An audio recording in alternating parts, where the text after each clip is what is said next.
When you start talking about these hard numbers, like Ron's throwing out $900 an acre, does that open a lot of eyeballs? Well, on the landowner side, it does, and we're engaging with landowners when they're ready to bring their projects in front of the board to help them in that last mile of the approval process. But yes, and that has to be a factor for these boards and planning commissions to consider too. It's people using their private property to make money for themselves, just like a farmer. Um, but we look at other types of development compared to solar. That's what a lot of boards and planning commissioners are thinking about. Well, maybe I would like to see a housing development there, or potentially we could just keep farming it even though the landowner doesn't want to do so. Potentially we could do XYZ with it.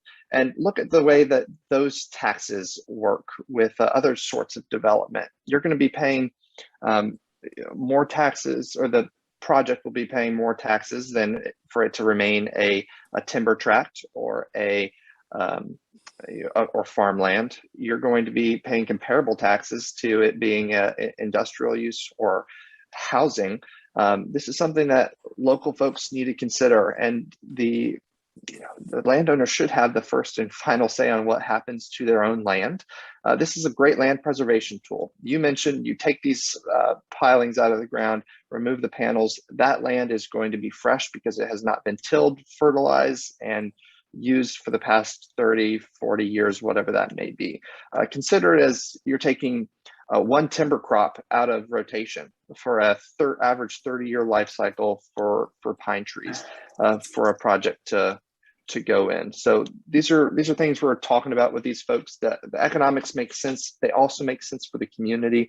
This is millions of dollars invested into these communities. It creates a good number of jobs while these projects are being constructed. We've talked at length with David Peterson at the SHINE program about how he's trying to develop the next phase of a solar installer, solar constructing workforce, homegrown right here in Virginia. And then we've also met business owners who love to see the increased traffic to their communities. When you're bringing in these folks to build these projects, the home market goes up, rental incomes on rental houses go up, apartments are full, hotels are full if they can't find enough housing. Businesses are getting more traction. Restaurants are selling out, gas stations are selling more, auto parts stores, you name it. So it's truly a tide that's lifting a lot of different boats in these communities. And this is a story that we're trying to get out and get people to appreciate. Tranquility Base here. The Eagle has landed.